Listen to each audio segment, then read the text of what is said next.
What should the commission be for an MSP salesperson? I'm covering a ton of information, demystifying a lot of the thoughts around how much commission a MSP salesperson should be making and the types of roles that should be getting commission in an MSP sales role. My name is Harrison Barron from growth-generators.com. We help MSPs with sales training and marketing. Before I get into today's video, I do have to mention, I'm only mentioning one thing right now. I'm going to leave it super open.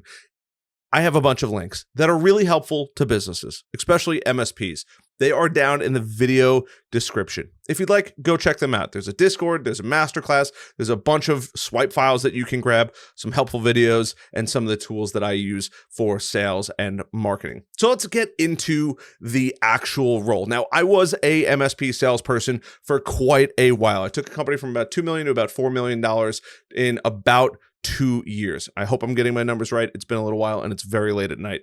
I apologize, but I want to make sure I get this video right after the last one. So let's talk about the roles of MSP sales, or the roles in MSP sales. There is an outside sales role, an inside sales role, and then an account manager. And just what you would think, an outside sales role is somebody that is going out and actively bringing in new accounts. That's their entire job, is to go out there and to go get that. And all of these are super important because they all get compensated differently. Now, we are talking about commission in this video, not compensation. There is a difference. Compensation is how much money they're going to make. Commission is how much they're going to get paid on the sales that they actually bring in.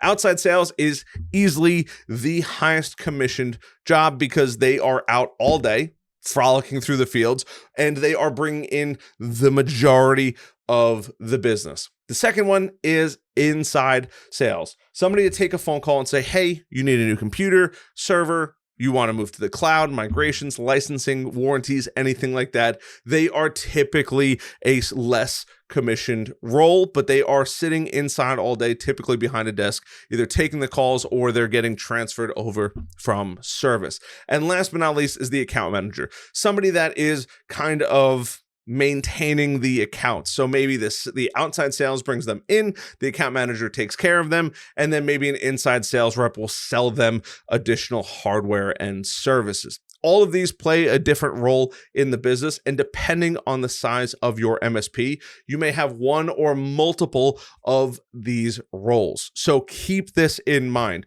You're not going to have to hire one person for all three. You could hire one person for each role. One person might say, hey, I'm an outside salesperson. At one point, I was all three. It's a lot of work. There's no doubt about it. So let's talk about the types of commission. There are immediate commissions and then long-term commissions for all three of those. So a outside salesperson bringing in finances or bringing in new customers to increase your finances is going to be one set of commissions. Now, what you decide to do, I'll cover that in 1 second. You have your inside sales role where they're selling the hardware to the customer, and they usually get a piece of the profit on the hardware. So if they mark up the hardware, I don't know, let's say 10%, it adds $100 to it, whatever that number is, they might get 10% of that. So $10 for selling that, because there is a lot of knowledge that they need to have. They need to go do the homework. They need to find out what it actually is. They need to order it, inventory it,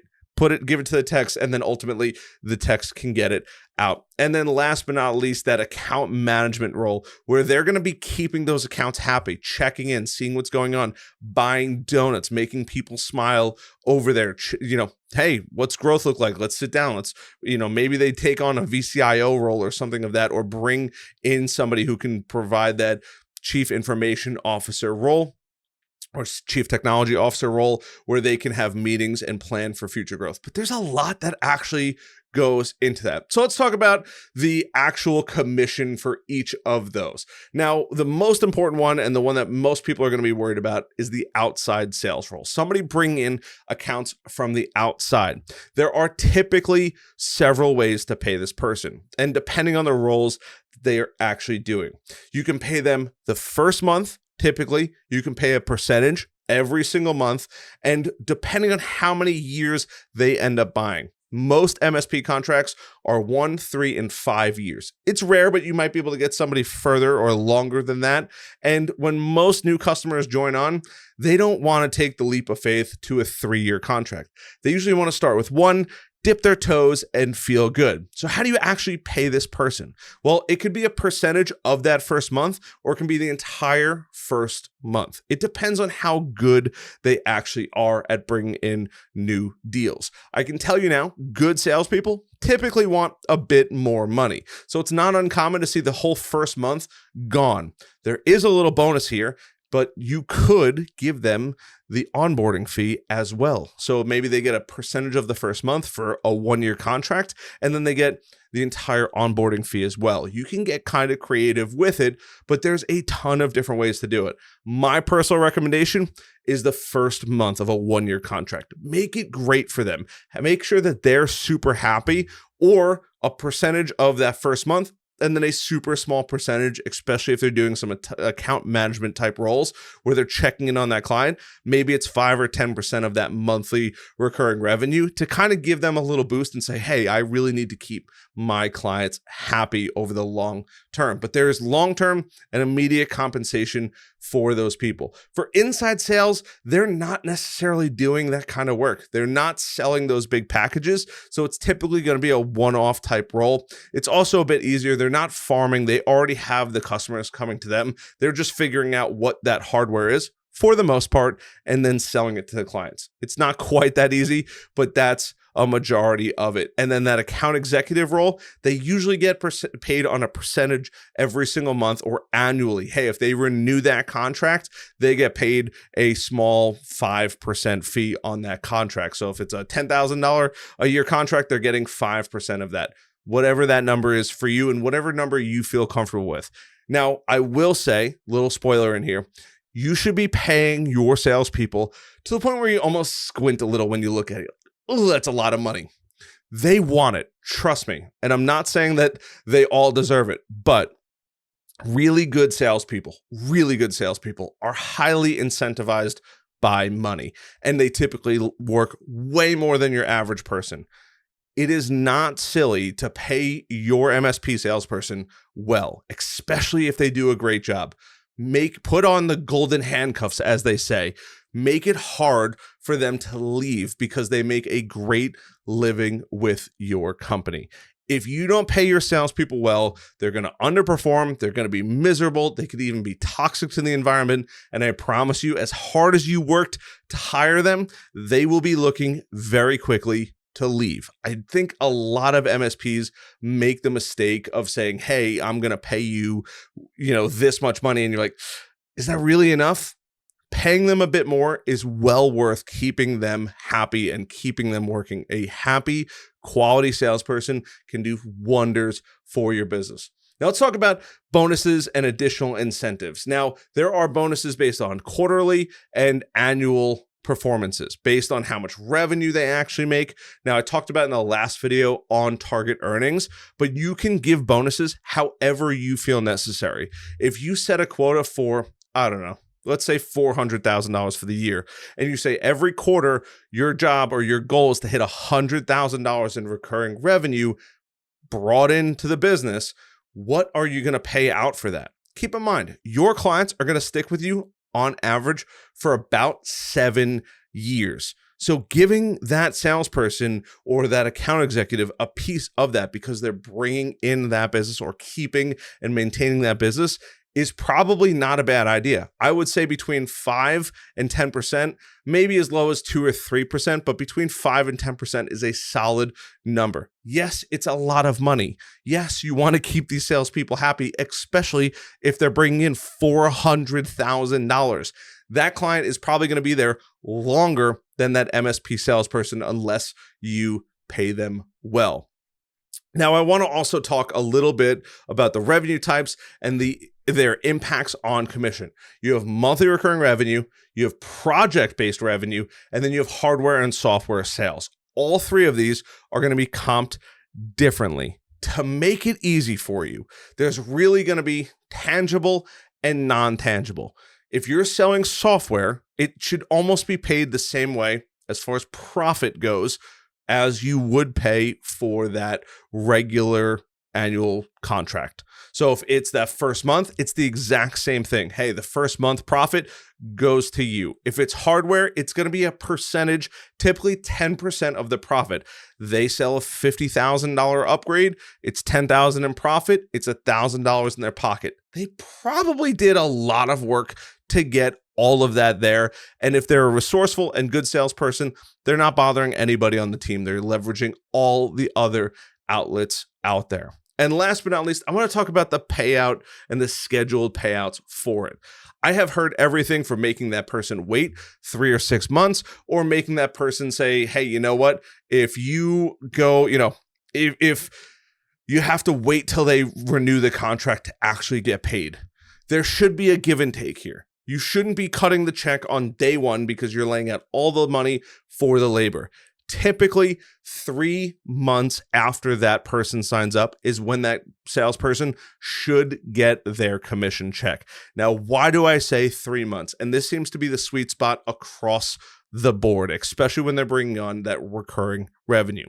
Number one is it helps the business front the labor for all of that. And sometimes it's a lot of labor. 2, it helps make sure that it wasn't one of their friends signing a bad check, or they're only going to sign up for 1 month. Yes, they're signing a 1-year contract. Trust me, when the client begs and complains to leave, you're probably going to terminate that contract anyway. That client should have to be there for a minimum of 3 months. Yes, it's a 1-year contract. Yes, they should be sticking with you longer than that. But it also keeps that salesperson incentivized to follow up with them. The only other option that I would recommend doing is 50% at 3 months and 50% at 6 months. Yes, it's going to suck for that salesperson in the beginning, but I think a 3-month window is quite nice, where you can say, hey, you're going to get this much at the first 3 months, and you're going to get this much at the next 3 months. So that way that salesperson doesn't just completely forget about that new company. That new customer might only have a relationship with one person in that company, and that is that salesperson. And if that salesperson ghosts them, they might not be too happy about it. I think a lot of people really need to understand, hey, this is a real relationship. Those customers, while they are coming to you to buy the services, are going through that salesperson. That salesperson is the face of that company.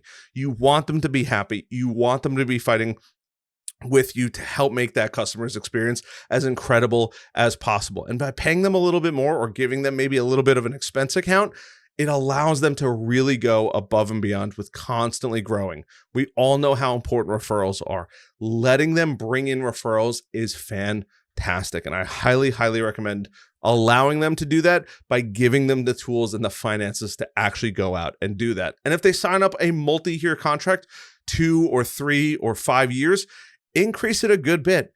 Hey, you know what? I would normally pay you 3 months. If you sign up for a 3-year contract, I'll pay you the first 4 or 5 months. I know it sounds crazy. Come up with your own schedule that works well for you. But if they're bringing on a customer for 3 years, that's a solid amount of time. If it's a $5,000 a month customer, that's $180,000 of recurring revenue that you're going to make over those 3 years. It's probably not that bad of a deal to give them a nice chunk of change to make them happy and not want to leave. I know it sounds crazy, and somebody's grinding their teeth saying, Harrison, you're absolutely wrong. And I might be. I want to hear what you think in the comments. And while you're down there, hit that like button and that subscribe button. I hope you guys enjoyed this video. I hope that this has helped somebody at least get some better numbers to what to expect. But these are some of the numbers I see over and over and over again. These are the numbers that I've asked tons of people on to see what they liked, what they didn't like. And I've also asked tons of salespeople what they deem as fair. And this seems to be the middle ground. Obviously, your MSP is going to be a bit different. Take these numbers, run with it, adjust it as you see fit, and I hope you go out there and you crush your sales goals. My name is Harrison Barron from growth-generators.com. Love the heck out of you guys. I'll see you guys on the next one. This is going to be my last video for the week. I apologize. I'm going on my bachelor party. I'm super tired. I haven't stopped traveling this month. I'm going on my bachelor party. Everything will be back to normal next week. And if you'd like to send me a drink, I've seen this before. I will leave I guess my Venmo down below. Somebody said, can I send you a drink? I said, I'll put it in one of the videos. So if you'd like to send me a drink for my bachelor party, I will leave that down below. Other than that, love the heck out of you guys. I'll see you guys later. Bye.